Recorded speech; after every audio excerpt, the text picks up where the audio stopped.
It's me Sayyid Muhammad Hassanazar from mathemath.com. Let's start with question number 11 of exercise number 5.1. The statement of this question is 2x plus 3 into x minus 2 into is equal to 0. सबसे पहले तो हम इसे standard form में लेके आते हैं, यानी हम इसे सिंपल मल्टीप्लिकेशन इसकी कर देते हैं।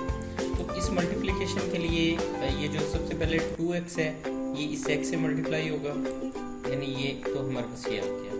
फिर यही 2x यहाँ से होके -2 से मल्टीप्लाई होगा,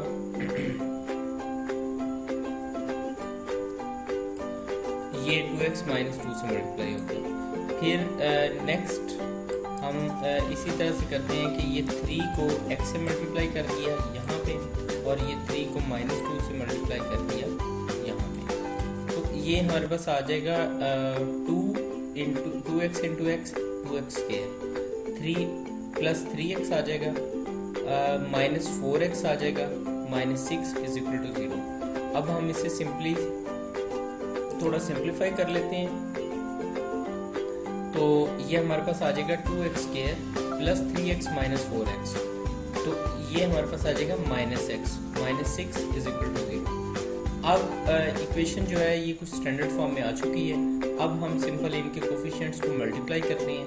ये हमारे पास आ गया 12, 6 इंटू 2 12 आ गया। 12 के हम पॉसिबल पेयर्स बनाते हैं, 1 इंटू 12, 2 इंटू 6 एंड 3 इंटू 4।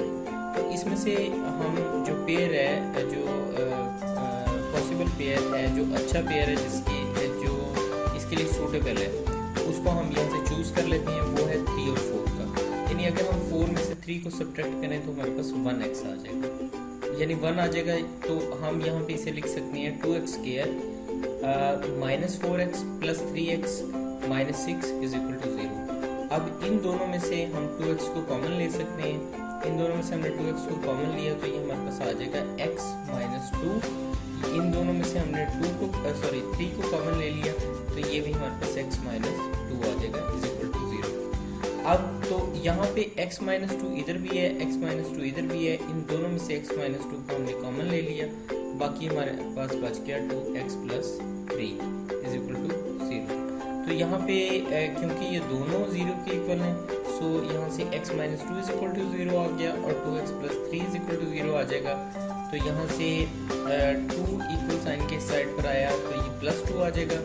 यहाँ पे 2x प्लस 3 है, ये +3 इक्वल साइन के साइड पर आएगा तो ये -3 आ जाएगा।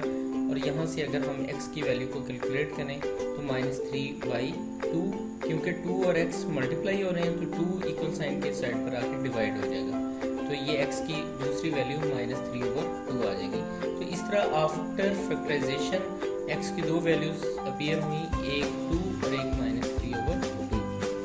ये क्वेश्चन कंप्लीट हो चुका है। अगर आपको इसमें कोई कंफ्यूजन है तो आप हमसे कांटेक्ट करें। हमारा यूट्यूब चैनल अवेलेबल है, आप उसे सब्सक्राइब करें ताकि हमारी लेटेस्ट वीडियोज़ और अपडेट्स आपको मिलती रहें। Thanks for watching मैथमेथ.com।